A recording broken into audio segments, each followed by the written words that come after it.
Selamat datang kembali di officialnya channel Haji Putra 969 Racing Team. Malam ini saya bersama Mas siapa? Mas Kupret Suhartanto Kupride, owner dari Pride apa Mas? Pride Racing Development. Pride Racing Development, dan kali ini kita dapat kesempatan spesial ngobrol-ngobrol sama engine builder Honda yang wow, siapa yang nggak tahu lagi di sini. Mas, memori 2016 ya. Kita pernah satu tim saya di Sumatera, Honda kita racing. Kali itu ridernya Ivo Nanda dan engine buildernya Mas Kupret. Ya. Alhamdulillah kita juara region Ya. dan 3 nasional kalau nggak salah ya. Iya, 3 nasional di sirkuit ini Sidrap. Ya. Wah. Ini kalau saya duduk sama Pak Cip ini, saya manggilnya Pak Cip, kadang Mas, ya suka-suka saya. Mas Kupret, penasaran nih Mas, sebelum sampai ke titik ini, Mas Kupret memang berawal dari mekanik balap atau harian? Awal mula sih awalnya jadi kalau namanya di Ahas ya. Ahas. Kalau nggak di dealer lah itu namanya PDI, jadi pre-delivery inspection. Jadi sebelum motor dikirim itu kita ada pengecekan dulu. Oh. Karena akinya perlu masang aki, nyetel rantai apa segala macam kayak gitu awalnya itu. Serius Mas. Berarti dimulai dari hal seperti itu? Iya, dimulai dari hal seperti itu. Sampai akhirnya sekarang udah jadi mekanik balap nasional. Bahkan sampai Asia ya Mas? Iya, udah sampai Asia juga. Asia kemarin yang motorsport atau bebek Mas? Untuk Asia sendiri sih, ke Asianya saya baru pas waktu saya di BR tahun 2010 itu saya megang tim U-Mile. Oh, U-Mile berarti udah ya. Oke. Terus habis itu saya kan keluar dari BRT tuh. Iya. Nah, saya kan pergi ke Malaysia dulu, ngerantau dulu di sana selama 1 tahun. Oh, di Malaysia? Jadi megang tim Suzuki di sana. Tapi Mas Kupret ini juga pernah buat, kalau nggak tolong koreksi Mas, buat sejarah juga di Honda Daya dulu ya? Iya, itulah. Motornya apa itu, Revo atau Blade sih? Blade ya. Blade. Jadi awalnya itu kan kalau tahun 2012 itu kan jadi motornya Blade tapi di covering pakai bodi Revo gitu. Padahal ya soalnya jarang tuh yang buat Blade ya. Biasanya orang buat tuh Revo dan hari ini Mas Kupret buat Blade kenceng. Saat itu ridersnya Mas? Ridernya untuk tahun 2012 itu awalnya Gede Arya Kurniawan sama Bali. Agung. Oh, sedap. Awalnya itu ya. Dan emang perfect ya. Belum, kalau tahun pertama kan kita masih pembentukan tim di Honda Daya tuh, jadi kita masih cari. Saya kan baru masuk tuh, jadi saya cari formulasi dulu buat timnya, gimana apa segala macam. Sekali lagi kita riset segala macam. Nah itulah awal mula kita di Honda Daya, cuman pembentukan tim atas segala macam tahun pertama itu. Tapi pas waktu itu kita juga bisa memberikan satu juara yang di Indoprix di Kenjeran ya. Kenjeran ya. Dan memang kalau Mas Kupret ini, saya manggil lagi nih Pak Cip, Mas Kupret. Kan? Saya ngelihat tuh kayak misalnya si Mas Kupret ini kenapa fokus sekarang ini di Honda? Udah berapa tahun sih di Honda? Dari 2000 berapa ya? Saya emang lahir di Honda. Jadi kan dulu kan saya di BRT itu kan emang dia kan tim dealer ya. Iya. Jadi dia ada produk juga. Jadi dia awalnya kan Bintang itu kan Bintang Motor. Jadi Bintang Racing Team itu kan dia dealer sebenarnya. Jadi emang dari awal kita langsung concern ke Honda. Ya. Mas Kupret ini juga pegang banyak tim balap di Indonesia, region Sumatera, region Jawa, region Kalimantan sampai Papua itu ada ya timnya Mas ya? Ya. Dan sempat setiap region saya ada tim yang kita di Astra Honda. Mas Kupret sebagai apa Mas? Tim balapnya? Bukan tim balap ya. Jadi saya kan tahun 2015 karena mungkin ya prestasi saya di Indoprix waktu itu. Jadi saya ditarik oleh Astra Honda Motor untuk sebagai R&D di sana. R&D di sana, Jadi kita tugasnya cuma riset motor aja, kita untuk sebar ke seluruh tim Honda di Indonesia. Tapi buat geger Indonesia saat itu Mas. Banyak legend kita ngitung dari Motoprix ya. Iya. Dari Motoprix banyak tuh tim-tim yang pegang Mas Kupret tuh yang terutama di tim saya di region Jawa dulu region Sumatera sempat melongo juga ini ngelihat motor Ivon tuh yang buatan Mas Kupret tuh ridernya Ivon Nanda kenceng banget. sampai orang wah yang ya bisa dibilang produk-produk merek lain agak keteteran lah saat itu kan. Tapi akhirnya 2017 banyak riset-riset lagi dan hari ini Mas Gupret juga tetap masih di Hondanya. Apa sih yang buat menarik Honda, Mas? Selain memang Mas bukan masalah itu sebenarnya sih. Jadi saya mau memfokuskan diri. Jadi saya nggak mau fokus saya terpecah apa segala macam bikin yang ini apa segala macam itu. Jadi kalau fokus otomatis kan kita lebih paham detail apa segala macam apa masalah segala macam. Jadi misalkan Honda ya udah Honda aja, udah inilah istilahnya spesial saya di sini aja gitu. Ya jadi dulu kalau kita ingat tuh kayak mungkin Suzuki ada legendnya Om Cia. Jadi fokus nih ya pada Mas Wartanto Gupret pengennya di Honda nih dia jadi legend lah kita bilang ya. Terus Mas Gupret dengan banyaknya tim yang hari ini Mas Gupret tanganin, bahkan mungkin satu region ada berapa tim nih di region yang sama. Itu nggak membuat Mas Gupret jadi kayak pilih kasih atau mungkin jadinya lah apa ya? Nggak juga sih, soalnya kan ini udah istilahnya kan udah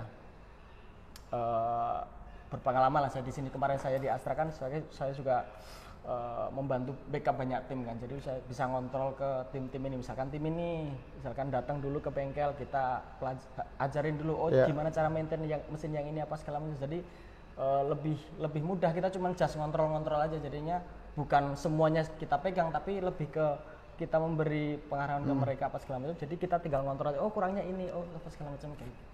Dan kalau Mas Gupret ya prestasi terbaiknya kemarin timnya sampai juara apa? Kalau saya sih, kalau di tim ya ini ya, dicari tim tuh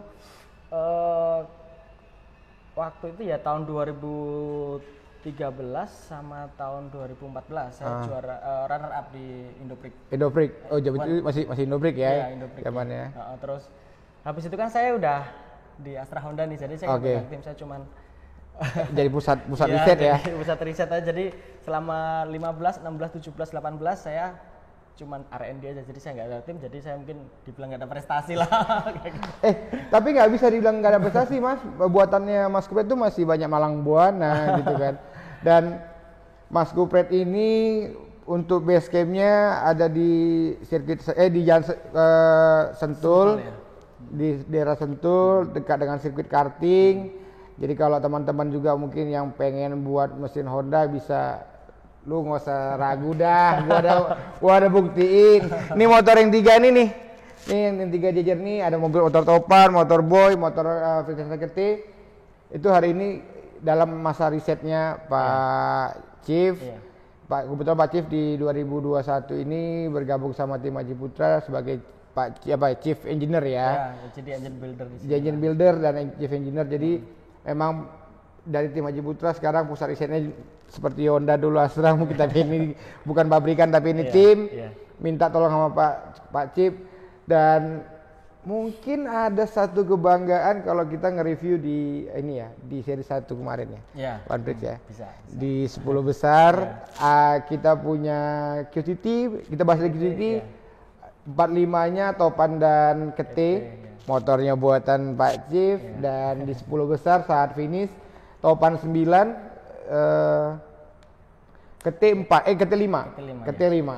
Memang masih ada beberapa ya Pak ya yang harus di ya kita kan baru tahap awal kan ini kan. Jadi ya seperti kayak Honda Daya kemarin lah, kita ini kan baru pembentukan tim apa segala macam. Jadi semua kan butuh formulasinya untuk kita mencapai hasil yang sempurna kan. Jadi kita analisa lagi apa kekurangan kita apa segala macam, ntar kita improvisasi di seri 2 kalau emang jalan. Gitu kan masa pandemi ini kan kita serba nggak ada. Saya nunggu juga. Nggak ada kejelasan. Nggak ada kejelasan, benar. Ya kita tunggu aja lah. Ya kita sampai saat ini pun kita juga masih ada upgrade-upgradean lagi, apa kekurangan kemarin kita analisa lagi apa segala macamnya. Ya mudah-mudahan seri 2 kita bisa memberikan hasil yang tapi memang Pak Cip, kalau saya sih tadi baca berita ngelihat bola akan digelar tanggal 20 Agustus ini, saya kayak tarik nafas, ya Allah, mudah-mudahan balapnya juga boleh jalan gitu kan. Sebetulnya kayak kemarin seri One Piece sebenarnya protokolnya udah ketat, udah bagus. Tapi kan emang kemarin mungkin terkendala karena ada varian baru yang masuk. Oh iya, benar. Kan luar biasa cepat kan. Jadi ya mau nggak mau kan kita harus tetap walaupun prokes kayak gimana pun kita tetap harus kita ya bersabar dulu lah kayak gitu. Karena emang kan kalau yang kemarin kru, mekanik, pembalap atau owner datang di seri 1 One Prix, udah hari Jumat kita swab test. Jadi pembalap yang dianggap positif juga nggak boleh. Jadi kayak benar-benar prokesnya jalan sebenarnya. Bagus kemarin sih kalau tak bilang prokesnya udah bagus banget lah.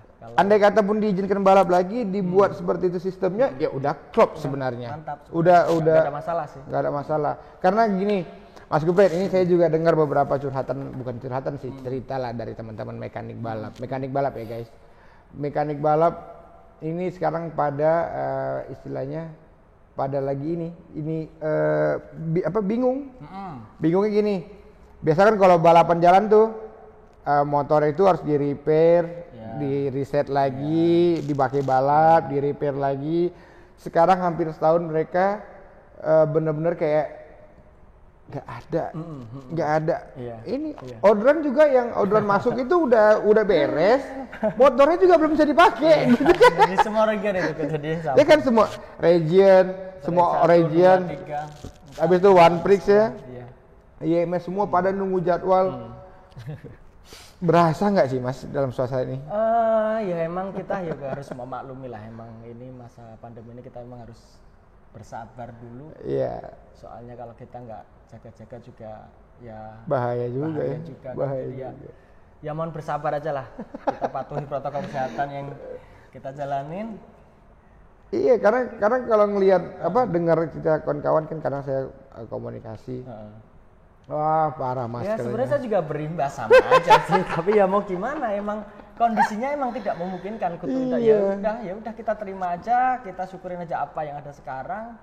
Kita jalin aja dulu aja, mudah-mudahan pandemi cepat selesai dan kita bisa balap lagi dan mungkin jadwal kita itu sebenarnya udah ada, tapi terjadwal cancel.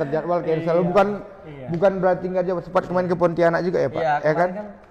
Selepas dari One Prix kan saya juga pergi ke Kalimantan kan untuk ngurus yang ART Pontianaknya. Soalnya saya sendiri kan kontrak langsung sama kontrak eksklusif, jadi saya sendiri ada kontrak eksklusif ke ART Pontianak. ART Pontianak.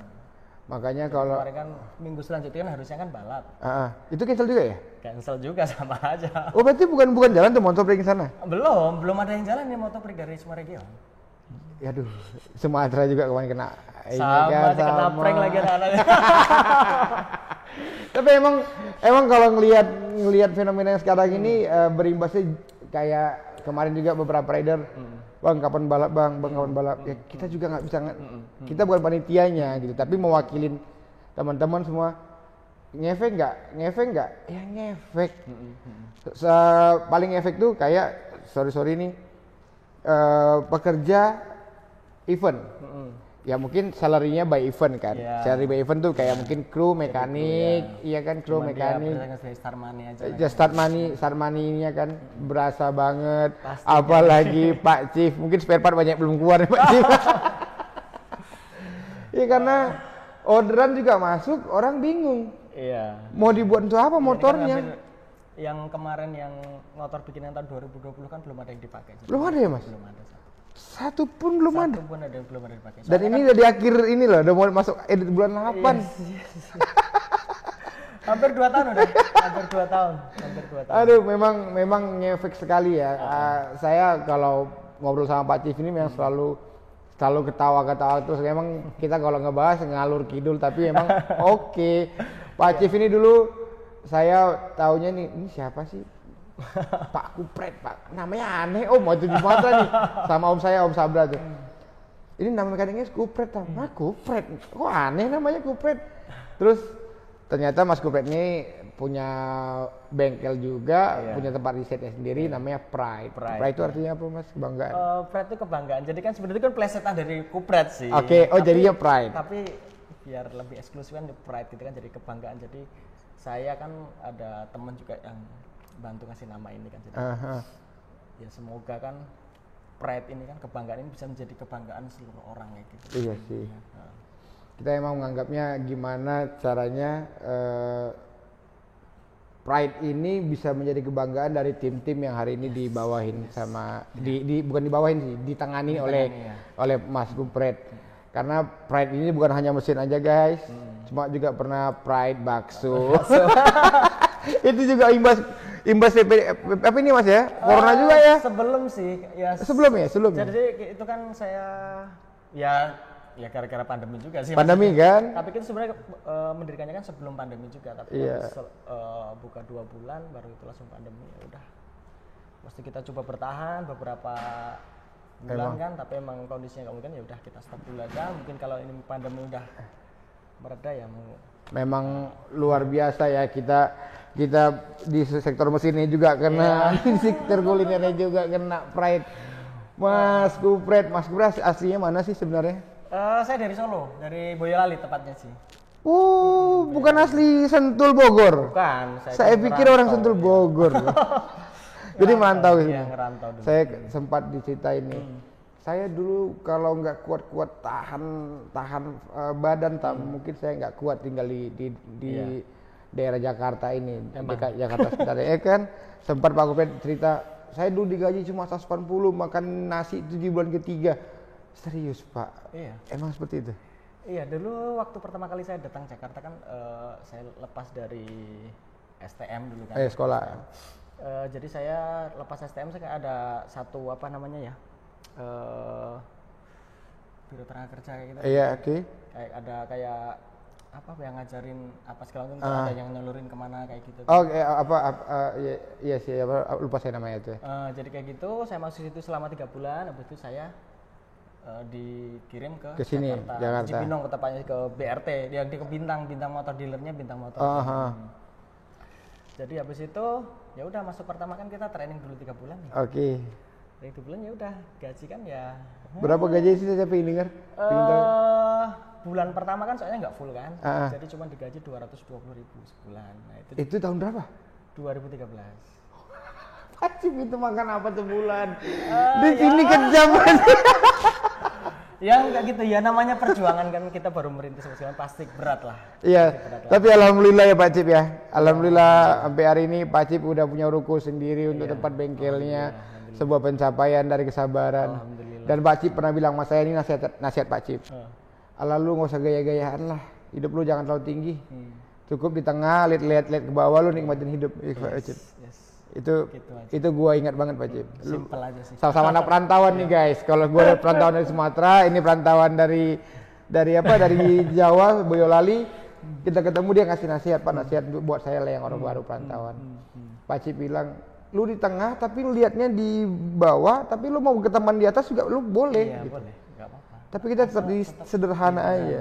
Jadi kita bisa nurunin level kita ketika kita susah. Soalnya kadang kan kalau kita ngikutin gaya hidup tuh berat, soalnya semakin gaya hidup tuh kan kita mau naik sana sih enak, tapi kita mau nurunin gaya hidup kan berat. Kan? Jadi udah biasa aja itu. Kalau udah sukses beneran nggak masalah ini. Kalau masih berdiri jangan ke atas dulu, lihat di tengah-tengah dulu ya. Tapi itu bener.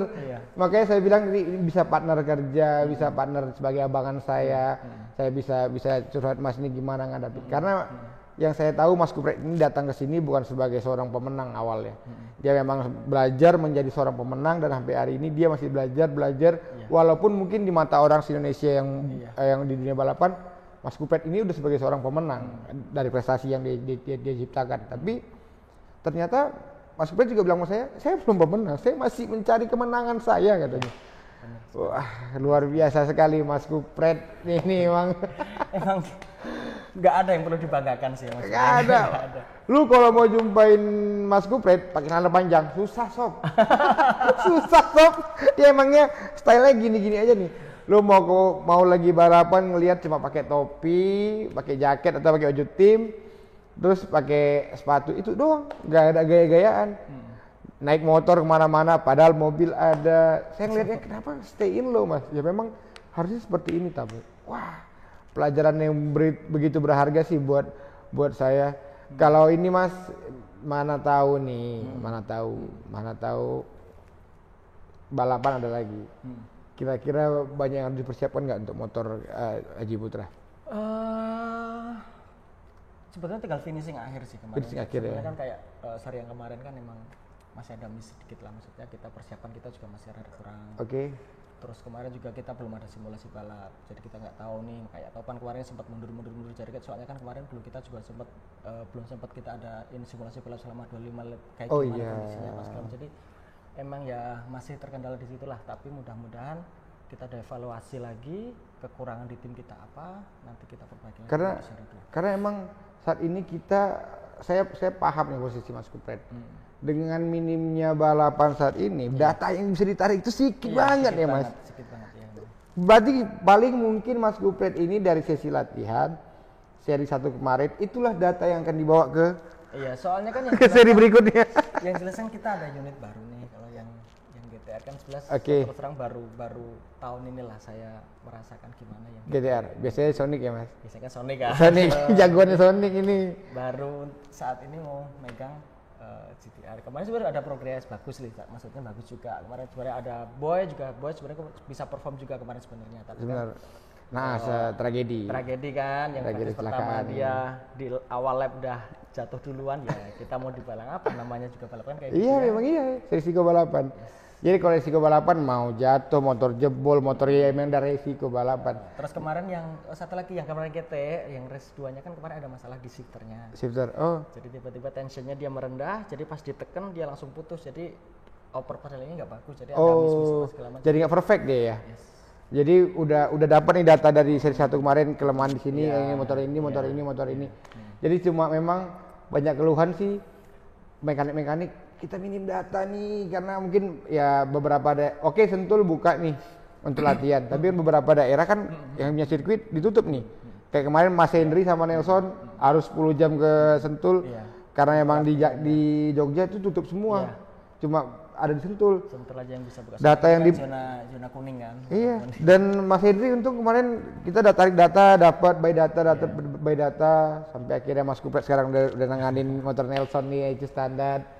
Jadi emang kita harus belajar data dari data yang sangat minim. Sebenarnya itu PR besar Mas ya. Kita juga mau mengukur kekuatan lawan juga bingung nih. Baru 1 seri. Bisa dibilang begitulah. Mungkin juga yang kemarin balap mesin 2020 tuh ya. Bisa jadi ya. Yang masih tetap spek yang lama. Enggak mungkin dari lawan-lawan juga mungkin saya kan? Pasti ya. Karena emang nggak ada balapan di 2020. Motor udah siapin mungkin. Ada yang kontraknya balik, ada banyak kejadian yang seperti itu mungkin dan juga Mas Kupret ini juga bantu anak-anak, saya lihat ngerti juga masalah kaki-kaki ya, cari rangka, cari kaki-kaki, learning by data. Karena kalau Mas Kupret ini dia paling nggak suka kalau orang nyalahin motornya, tapi motornya dia nggak tahu motornya di mana salahnya gitu. Karena kan dia cuma buat katanya ada dulu nggak usah dibahas lah itu. jadi kalau dulu tuh ada, saya bahas nih, kalau dulu Mas Kupret nih motornya dibilang nggak kenceng, colok data nih. Lu nggak ngegas di sini rupanya banyak gitu ya Mas. Banyak. Itu akhirnya makanya kan kita perlu sharing diskus sama pembalap. Kamu harus improve di sini apa segala macamnya kayak gitu. Karena emang data tadi itu yang nolong, misalnya kayak tadi itu Mas Kupret ketahuan nih yang ngegas nggak ngegas, dia lemahnya di mana. Kalau dulu kan orang balap nggak kencang nih, apa yang kencangnya? Ya sekarang itulah ya keistimewanya injeksi itulah, kita kan sekarang kan semua kan by data kan. Jadi, kalau dulu kan kita nyeting karbu kan kita cuman buka feeling aja lah. Kurang basah. Sekarang kan semua kan bisa kita ke-record kan. Bisa kita tarik data semua, kondisi mesinnya panasnya segimana, pembalapnya gasnya kayak gimana, dia buka kas di mana, AFR-nya ketahuan semua. Semua parameter yang di dalam mesin dan dalam motor sekarang kita ketahuan baca. semua. Jadi ketahuan semua, lu di sini kayak gimana apa sekarang. Sampai sekarang suhu udara juga terbaca ya. Udara dalam mesin. Iya, semua bisa kebaca. Makanya kan jadinya emang lebih mahal karena emang tapi ya lebih bagus. Jadi sekarang motor-motor sekarang kan lebih awet daripada motor-motor jauh kan. Jadi sekarang pun tingkat durability mesinnya kan juga lebih bagus. Soalnya kan semua bisa kita lihat kondisi mesinnya kayak gimana, segala macamnya itu bisa kita deteksi semua dari awal. Mas, berapa tahun ini kan bisa dibilang balapan tanah air road race ini di kelas bebek maupun sport itu perang teknologi kan Mas. Benar. dari Ecu, Loger dan lain-lainnya semua tuh perintilan teknologi itu sampai yang kecil-kecil juga pernah. Dan mungkin saya lihat banyak mekanik yang pada mundur karena nggak sanggup belajarnya ya. Mungkin. Atau adaptasi sistemnya. Bisa jadi ya. Mas Kupret sendiri repot nggak sebenarnya dengan adanya teknologi baru kerepotan nggak sih sebenarnya? Itu lebih tergantung ke kita sendiri ya, kita mau apa enggaknya ya. Maksudnya kan ya kalau aku sih lebih semakin ada tantangan baru sih malah semakin makin senang ya. Makin senang. Jadi kan ada apa lagi yang baru kita gali lagi terus. Iya terus sih. Itu tantangan lah buat kita kan. Saya kan senang tantangan kan Mas. Iya karena itu kan kita ngelihat salah satu perkembangannya sekarang kayak kemarin lampu belakang harus ada. Iya kan. Itu perintilan keamanan safety. Dari motor kita bisa ngelihat kayak banyak perintilan. Saya juga heran awal kan saya udah lama juga sih sebenarnya udah nggak ikutin balapan benar-benar kan. Mas ini kok kayak gini? Oh ini untuk unggur udara. Wah segila ini motor bebek sekarang teknologinya ya. Ya mau nggak mau kan kita ya emang sekarang teknologinya ada dan kita bisa beli kan ya apa salahnya kita coba kita coba kan toh itu kan buat kebaikan juga kan maksudnya kan kita bisa ngontrol semuanya gitu lebih oke ya. Lebih oke pastinya. Oke Mas. Terakhir nih, Mas Kupret, kira-kira buat teman-teman lah, mungkin junior Mas Kupret di engine builder yang mungkin baru mulai belajar buat mesin atau belajar tuh kayak mungkin anak didik Mas Kupret tuh ada Prima tuh. Adia Prima, apa kabar kah? Pak kabar? Adia Prima yang dari Padang di apa namanya dia di belajar sama Mas Kupret hari ini sekarang sudah jadi di tim Mas Kupret. Terus banyak Mas Kupret ini suka ngumpulin dari Sumatera, saya lihat ada Bang Lopin, ada Ince dikumpulin semua. Jadi mungkin untuk yang muda-muda mungkin yang baru tamat sekolah atau mau belajar mesin balap, apa kira-kira motivasinya? Apa ya? Saya juga saya juga belum berpuas hati dengan apa yang udah saya capai saat ini. Maksudnya masih banyak yang harus saya gali perbaiki, saya gali lagi lah. Tapi ya kalau untuk pemula sih ya yang jelas rajin mencoba, jangan takut, coba aja dulu baru kita improve. Iya. Karena masalahnya harus ini itu aja sih. Kalau saya kan belajarnya bukan dari universitas atau apa. Saya kan belajar dari otodidak kan. Apa yang ini saya kerjain jadinya sebab akibat aja sih. Jadi misalkan saya gini jadi kayak gini, jadi kayak gini. Jadi pelajarin aja, berani gagal, cari kesalahannya, fix it, ya kan, diperbaiki sampai dapat maksimumnya. Mas Kupret, thank you banget waktunya. Dia ini tadi saya culik dari bengkelnya, dia pulang latih anak-anak timnya juga. Siap itu saya anak PAUD. Tapi bocahnya lucu-lucu, udah kenceng-kenceng. Bocahnya kenceng-kenceng asli. Saya tadi ya mumpung lagi masa kayak gini, kita di sini ada latihan, terus ada anak-anak yang mau diajarin, mau disuruh pembibitan ya. Pembibitan apa segala macam ya, apa salahnya ya. Iya, di apa namanya? Saya ngelihat ini bakal yang juara berikutnya yang sering latihan. Iya, yang udah lama nggak latihan gawat. Pastinya. Jam terbang sangat berpengaruh sekali. Dan bocoran aja nih guys, kalau yang lain nggak ada kerjaan nih Mas Kupret lagi repot-repotnya. Makanya lagi repot, saya culik Mas gini datang ke base camp Haji Putra. Oke, katanya. Saya datang. Oke guys, jangan lupa subscribe, like, comment, and share dan tetap dukung tim dan channel kita di Haji Putra 99 Racing Official. Check it out.